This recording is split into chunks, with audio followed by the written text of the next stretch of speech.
একটি মানুষের জন্মকে আমরা যত আনন্দের সাথে গ্রহণ করি, মৃত্যুকে কেন পারি না? বলবেন এটা আবার কেমন কথা? মৃত্যু তো সবসময় খুব যন্ত্রণার। কিন্তু এই জন্ম আর মৃত্যুর মাঝের যে সময়টা, সেটা হচ্ছে আমাদের আবেগের সময়, আমাদের মায়ার বাঁধনের সময়।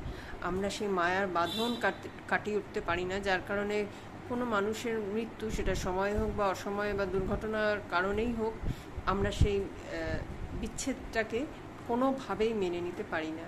কিন্তু যদি এভাবে কখনো আমরা ভেবে দেখি যে তার এ জন্মের যা কর্মফল, সেটা ভোগ করা হয়ে গেছে এবং সেই জন্য ঈশ্বরের কাছে সে চলে গেছে, এবং যদি তার পরবর্তী কোনো জন্ম লেখা থাকে, সে আবার সেখানে আবার নতুন করে তার জন্ম হবে। এটাকে আমরা যদি সহজভাবে মেনে নিতে পারি, আমরা হয়তো নিজেদের আবেগকে অনেক কন্ট্রোলে রাখতে পারি, শক্তও থাকতে পারি।